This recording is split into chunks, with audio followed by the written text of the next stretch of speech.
नमस्ते एंड राधे राधे। मैं प्रीति हूँ और मैं बताती हूँ लॉ ऑफ अट्रैक्शन के बारे में, करती हूँ मैं चक्रा हीलिंग। और इसके साथ साथ ही मेरे एक चक्रा की बैच भी आ रही है जो स्टार्ट है from 8th of July to 18th of July and I am certified chakra healer. तो एनर्जीज़ के बारे में मैं आपको बेहतर बताती हूँ, आपकी हीलिंग बेहतर करती हूँ। आप मेरे साथ प्रैक्टिसेस करते ये पूरे 11 दिन, और उसके बाद आपको चक्रा हीलिंग के एक रिकॉर्डिंग दी जाती है, ऑडियो रिकॉर्डिंग, जिससे आप उसको अपने साथ मेडिटेट कर सकें। ठीक है। सो जो भी इंटरेस्टेड है चक्रा हीलिंग के लिए, वो डिस्क्रिप्शन में सारी डिटेल्स है, पोस्ट पे मैंने कर रखा है, आप मुझे वहाँ से कांटेक्ट कर सकते हैं। आगे बढ़ते हैं। मुझे बहुत सारे लोगों ने कल लाइव पे ये क्वेश्चन पूछा था, तो मैंने सोचा कि मैं ठीक है एक इसके लिए प्रॉपर वीडियो बनाऊंगी, और ताकि सबको इसके बारे में क्लैरिटी मिल सके। और हम सब कहीं न कहीं अपने मन से बहुत परेशान हैं। मन ने इतना सबको परेशान कर रखा है, इतना काबू में कर रखा है कि हर वक़्त सिर्फ़ अपनी चलाता है। मैनिफेस्टेशन कुछ हो रहे, कुछ नहीं हो रहे हैं, पॉज़िटिव रहने की कोशिश करते हैं, फिर धड़ाम से नीचे गिरते हैं, 4 दिन अलाइनमेंट में रहते हैं, 5वें दिन फिर नीचे गिरते हैं, फिर अलाइनमेंट में आते हैं, फिर नीचे गिरते हैं, और मन इतना परेशान करता है। एक मैनिफेस्टेशन को लेके इतना हमारे अंदर डेस्परेशन पैदा कर देता है कि हमें सिर्फ़ तुरंत वो चीज़ें चाहिए होती है। जब तक लॉ ऑफ अट्रैक्शन पता नहीं था, तब तक लगता था हो जाएगा, अभी नहीं कल देख लेंगे। अब जब लॉ ऑफ अट्रैक्शन पता है तो डेस्परेशन और बढ़ गई है, क्योंकि सबको लगता है एक मैजिक है। मैजिक तो है ये, लेकिन वो मैजिक तभी है जब आप चीज़ों को छोड़ देंगे, अपनी तरीके से होने के लिए छोड़ देंगे। वो मैजिक तभी होता है आपके जीवन में।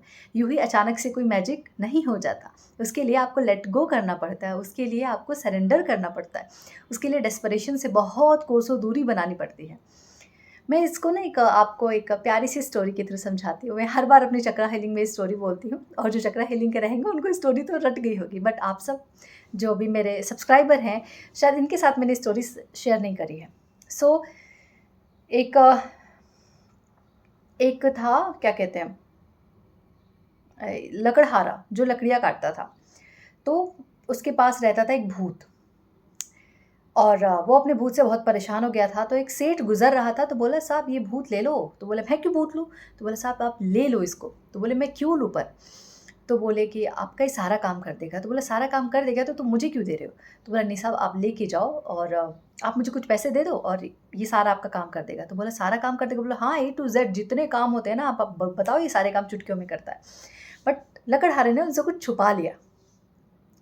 तो बोले ठीक है, फिर उन्होंने कुछ उसको पैसे दिए, जो भी 50-100, और वो भूत लेके आए। अब भूत बोले कि काम बताओ आप मुझे, काम बताओ नहीं तो मैं आपको मार दूँगा। तो बोले ठीक है जाओ, पहले तुम जाओ मेरे लिए एक बहुत बड़ा घर बनाओ। गया, 8-10 घंटे लगे, घर बना के आ गया। फिर बोला वापस से काम बताओ, नहीं तो मैं आपको मार दूँगा, या तो काम या तो मैं आपको मार दूँगा। फिर बोला अब क्या करूँ? तो बोले ठीक है जाओ एक काम करो, बहुत बड़ा मेरे लिए उसमें एक बहुत बड़े तालाब का निर्माण करो। तो गया, तालाब बनाया, तालाब भी बन गया 5-7 घंटे में। बोला अब बताओ क्या करूँ? तो ऐसे काम बताते करते वो थक जाते थे, वो सोने नहीं देता था राजा को, बोलता था काम बताओ, नहीं तो मैं मार डालूँगा, या तो काम या तो मैं आपको मार डालूँगा। राजा थका-हारा बिल्कुल परेशान जैसे-तैसे करके अपने गुरु के पास पहुँचा। बोला, "गुरुजी मैं बिल्कुल परेशान हो गया हूँ। ये भूत मुझे सोने नहीं देता, इसको मैंने अपने सुख के लिए खरीदा था, लेकिन ये सारे काम चुटकियों में करता है और वापस आता है फिर बोलता है काम बताओ नहीं तो मैं आपको मार दूँगा।" बहुत परेशान वो सेठ अपने गुरु के पास गया। गुरु ने बताया बहुत, ये तो बहुत छोटी सी चीज़ है। तो गुरु लोग तो वैसे विद्वान हैं, उनके पास तो अपने जो शिष्य होते हैं उनके लिए ऐसे चुटकी में जवाब होते हैं। बोले बहुत छोटी सी बात नहीं है, बहुत बड़ी बात है। बोले बहुत छोटी बात है। तो बोले कैसे छोटी बात है? बोले ये रहा सामने पेड़, इस भूत को बोल दे ये इसी पर चढ़े और उतरे, और जब तेरे को काम बताना होगा बता देगा, तू बता देना इसको। तो बोले यार ये भी सही है। फिर भूत तो तब तक आगे उनके पीछे-पीछे दौड़ते-दौड़ते कि अब मुझे काम बताओ, आपने जितने सारे काम दिए थे वो तो मैंने कर लिए। तो बोले हाँ, काम है मेरे पास, एक काम कर, ये जो पेड़ है इस पे चढ़ उतर, ये भी तो काम ही हुआ ना, और जब मुझे कुछ एक्स्ट्रा काम लगेगा तो मैं तुझे बताऊँगा। भूत शुरू हो गया चढ़ना उतरना, चढ़ना उतरना, चढ़ना उतरना। सेठ को आराम से नींद आई, भाई चलो अभी सुकून है मेरे जीवन में। वो जो पेड़ है ना, वो आपकी ब्रीदिंग है, और वो जो भूत है, वो आपका मन है, और वो जो गुरु हैं, वो आपके ईश्वर हैं। जिन्हों आपको हर वक्त ये गाइड करते हैं कि अपनी सांसों के साथ अलाइंड हो जाओ। जितनी गहरी, जितनी सरल सांसें आप लोगे, उतनी बेहतर तरीके से आप अपने थॉट को अपने कंट्रोल में कर पाओगे। हम 24 घंटे सांसें लेते हैं, पर शायद कुछ मिनट ही रियलाइज़ कर पाते हैं कि हम सांसें ले रहे हैं। राइट? हर वक्त हमें रियलाइज़ नहीं होता कि हम सांसें ले रहे हैं। जब मैं आप सबको मेडिटेट करवाती हूँ तो ही आप रियलाइज़ कर पाते होंगे, राइट? कि हाँ, अभी मुझे लंबी और गहरी सांसें लेनी है, लंबी गहरी सांसें छोड़नी है। उससे पहले क्या रियलाइज़ होता है क्या? ऑब्वियस से नहीं होता, राइट?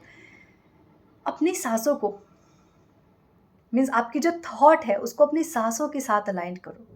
हर वक्त, हर घंटे ये नोटिस करो कि मैं किस तरीके से ब्रीदिंग कर रहा हूँ, और हर एक घंटे में डीप ब्रीदिंग करो। इसलिए क्योंकि जो भी आपका मन उस टाइम पे आपके लिए कोई भी लूप में फंसा रखा है आपको, वो लूप उस वक्त टूट जाता है। उस वक्त वो लूप टूटता है, और जो चीज़ें आपको परेशान कर रही होती है, जो भ्रम, इल्यूज़न जो आपका मन क्रिएट कर रहा होता है, वो उसी टाइम पे छूट जाता है। उसकी कोई फिर वैल्यू नहीं रह जाती। इसीलिए ब्रह्मा कुमारीज़ में बोलते हैं ट्रैफिक कंट्रोल। इट मीन्स कि जब भी हर एक घंटे अपने मोबाइल में एक अलार्म लगाइए, एक रिमाइंडर दीजिए खुद को कि अभी आप क्या सोच रहे हैं। जब आप मन से ही पूछते हैं ना, अभी मैं क्या सोच रही हूँ, तो उस टाइम पे वो लूप टूट जाता है। आपके पास, आपके मन के पास, क्योंकि वो चोरी कर रहा होता है ना, आपको चोरी से परेशान कर रहा होता है, आपको छिपा के परेशान कर रहा होता है, आपको पता नहीं लगने देता। बट आपको लगता है कि आप खुद परेशान हो, लेकिन करता तो आपका मन है, राइट? तो आपका मन आपको ऐसे चुपके-चुपके परेशान करता रहता है, बट वो हमें रियलाइज़ नहीं होने देता कि वही हमें परेशान कर रहा है। और जब आप खुद से पूछते हैं कि अभी मैं क्या सोच रही हूँ, अभी मेरे दिमाग में क्या चल रहा है, तो वो चीज़ें वहीं पे ख़त्म हो जाती हैं, वो लूप वहाँ टूट जाता है। फिर आप नए सिरे से आपकी जो मैनिफेस्टेशन है, आपकी जो अफ़र्मेशन है, उसको बोलना शुरू कीजिए। मन को कंट्रोल करने का सबसे आसान तरीका है कि हर वक्त आपको अपनी सांसों पे ध्यान देना है। इसलिए जब मैं लोगों को ध्यान करवाती हूँ तो मैं सिंपल सी एक भाषा बोलती हूँ, सिर्फ अपनी सांसों के साथ लाइन रहिए, सिर्फ अपने सांसों का दृष्टा बनिए। महसूस कीजिए कि आपकी सांसें सिर्फ अंदर जा रही है और बाहर आ रही है।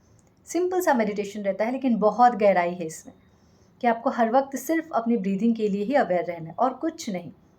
कुछ आ रहा है, कुछ जा रहा है, दिमाग में चल रहा है, लूप में फंसेगा आपका माइंड, लेकिन फिर उसे निकालिए और वापस से अपनी सांसों पे आइए। तो आपको भी पूरे दिन यही करना। जो बोलते हैं ना कि मेरा मन शांत नहीं रहता है, मेरे दिमाग में हर वक्त थॉट चलता रहता है, आप मेरी वीडियो देखने के बाद बैठना और वीडियो देखते-देखते एक लंबी और गहरी साँस लेना और फिर मुँह से छोड़ना। नाक से गहरी साँस लेना, मुँह से छोड़ना। 10 बार करना, फिर मुझे बताना आप कैसा महसूस कर रहे हो।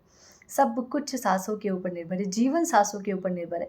खाए बिना, पानी पिए बिना आप 20-25 दिन तक सर्वाइव कर सकते हैं, लेकिन बिना साँस लिए 2 से 3 मिनट भी सर्वाइव करना बहुत मुश्किल है। इट मीन्स क्या है, ये जीवन चल रहा है, किसकी वजह से चल रहा है? सांसों की वजह से चल रहा है, प्राण की वजह से चल रहा है। तो हर वक्त अपनी ब्रीदिंग के प्रति अवेयर रहिए। हर घंटे अपनी ब्रीदिंग में एक लंबी और गहरी सांसें लीजिए, छोड़िए, 5 से 7 मिनट कीजिए और फिर अपने काम पे लग जाइए। जो भी अफ़र्मेशंस हैं, उसको अपनी सांसों के साथ बोलना शुरू कीजिए। एक यहाँ पे मैं एक आपको सीक्रेट टिप बताती हूँ कि जैसे आपकी कोई अफ़र्मेशन है, जैसे आई एम द बेस्ट। मैंने एक लंबी गहरी सांस ली, जितनी देर तक मैं अपनी सांसों को होल्ड करूँगी, मैं मन में बोलती रहूँगी, I am the best, I am the best, I am the best, I am the best. 6 बार, 7 बार, 8 बार, जितनी देर तक मैं अपनी सांसें कंट्रोल कर पाऊँ। उसके बाद मैं release it into the universe. Again एक और लंबी गहरी सांस होल्ड करना है, अपने अफर्मेशंस बोलने हैं उस वक्त जब तक आप कंट्रोल कर पा रहे हो अपनी ब्रीदिंग को, एंड देन फिर रिलीज़ कर दो। दिन भर में आप इसकी जितनी बार प्रैक्टिस करना चाहते हो उतनी बार करो। आपको खुद ही कुछ दिन बाद में चेंजेस नज़र आने पड़ेंगे। इसको कहते हैं एयर मैनिफेस्टेशन, कुछ लोग कहते हैं, कुछ लोग इसको ब्रीदिंग मैनिफेस्टेशन कहते हैं। तो जिस भी नाम से बोलिए, लेकिन है बहुत अमेजिंग। मैं खुद ही इसको ट्राई करती हूँ, आज मैं आपको बता रही हूँ। ये मैंने अभी तक कोई शेयर नहीं किया, ये मैं खुद ट्रायल के लिए अपने पास, मैं खुद ही ट्राई करती रहती हूँ, और ये बहुत ईजी है। और इसमें आप अपनी लूप से बाहर निकल आते हैं। आपका जो माइंड आपके लिए जो इल्यूज़न क्रिएट करा, आप उससे बाहर निकल आते हैं। सो ये बेस्ट है। आज से आप इसको ट्राई करना शुरू कीजिए, एयर मैनिफेस्टेशन के नाम से या ब्रीदिंग मैनिफेस्टेशन के नाम से, ठीक है? Thank you so much and join my manifestation class जो स्टार्ट हो रहा है फ्रॉम 8th ऑफ जुलाई। मैं चाहती हूँ बहुत सारे लोग इसको ज्वाइन करें, बहुत सारे लोग चक्रा के बारे में सीखें, अपनी लाइफ को चेंज करें, अपनी ओवर थिंकिंग को कम करें, अपने डिस्परेशन को कम करें, अपनी एंजाइटी को कम करें।